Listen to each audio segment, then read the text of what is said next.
And we turn now to our resident patriotism correspondent, who is looking fit as a fiddle, I might add, Matt Young. Good to have you with us, Matt. Good to be here, Pat. Greetings, Pat. Or should I say greeting? Let's not get carried away. Today I want to talk about national identity, Pat. Oh, of course. I mean, I was just doing a bit of that myself, you know, multiculturalism, mateship, a fair go for all. Yeah, no, I was talking about convict pissheads, actually, Pat. That's more generally what we're thought of as internationally. I think it would help. I think our international image would improve a lot if we had an Australian head of state.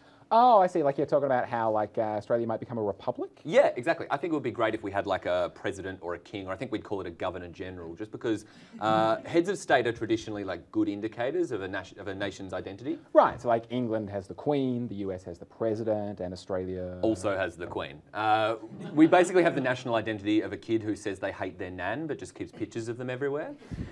It's pretty unusual. I don't really think Australia has a stable national identity because we basically just spend all of our time worrying whether or not Britain and America think we're cool. Yeah, but that doesn't mean we're part of an empire, Matt. I mean, sure, Pat, like we don't pay any taxes, but we do pay attention, you know? Look, I've got it sorted though. As an armchair historian and pop psychologist, I've figured out Australia's problem. And it just so happens to be the exact same as any other human being's problem. Our family fucked us up? Our family fucked us up, Pat. Let's take a trip. It's 1788, and Australia is one of the bastard children of the British Empire. England is our father, the land is our mother. Mum's an older lady, she had kids when she was way younger. They never moved out, not in a weird way, like your uncle lives with your grandma type of way. Just like they look after one another. It's a super wholesome relationship. Dad, on the other hand, he's a real rich prick who's always off travelling on business when really he's just putting his colony in any piece of land that takes his fancy.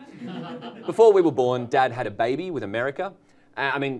Well, no one's 100% sure who the father is, but he put a ring on it. Anyway, he helped raise our stepbrother until he was about 15 decades old. But by then our dad just kept coming around and asking for money, so our stepbrother and our dad got into a big fight. He was really rebellious, you know how teenagers are. Somehow our stepbrother won, and ever since then he has just not stopped bragging about how much he loves fighting. After that, Dad was fuming. He goes mental, so to blow off some steam, he comes around to Australia and busts a fat colonial nut in Botany Bay. A nation is born, and we are fucked up from day dot. Dad locks us up one day, he sends us presents the next day. A lot of the presents are guns. It's pretty awful parenting. And Dad's still really aggro, and that rubs off on us a lot. Like, we take it out on Mum's kids, even though they're way older than us. It's pretty messed up, and we're real shitheads about it. Dad always takes our side, so we never really get in trouble for it. And while that's all going on, meanwhile our stepbrother spends all his time working on himself like Josh Brolin in the Goonies. He's got a lot of internal conflict going on, like the fight with Dad really messed him up, but on the outside he's good at everything. He's cool, he's strong, he's smart, he's funny. Like we're smart too, you know? We were born knowing how to read. Like we read all of Dad's books by the time we were even out of the womb, you know? We invented our own sport when we were 6 decades old.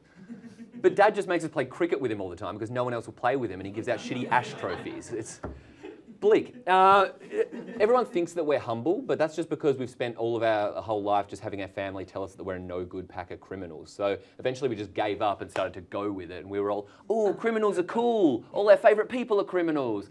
You know, we thought we'd own it. And then we started drinking, and we were like drinking to the point that we were well known for drinking. So now we're just a novelty at European parties. And like, we know Mum and Dad only stay married because it's easier than splitting up. But come on, like we're 21 decades old, we can take it. Like, we almost talked Mum into divorcing Dad around our 20th decade birthday, but then we decided against it. Like, it wouldn't even bother Dad if they did split up. He has like 4 other wives. Like, to be fair, India dumped him last century, but he's still with New Zealand. And he's with Canada too, even though France kind of cucked him there.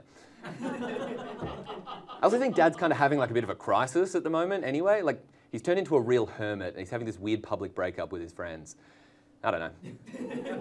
It's 2018. We should be cutting toxic people out of our lives. And it would be nice to reconcile with Mum's kids, but it's hard to make up for what we did under Dad's influence. You know, we tried saying sorry, but that had never cut it. It'd just be nice if we could help look after Mum together or something, you know? It's just kind of a bummer that we inherited so many toxic attitudes from Dad's side of the family, because it feels like we could discover our own values if we just stepped out of his shadow, you know? Anyway, that's my extended allegory on why we should murder the Queen.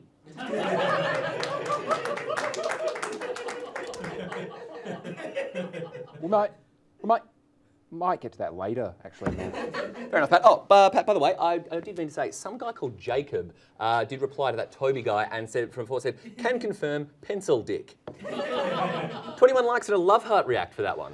Yeah, thanks, Matt. You used to date a guy called Yeah, Jacob. thanks, Matt. Yeah, thank you.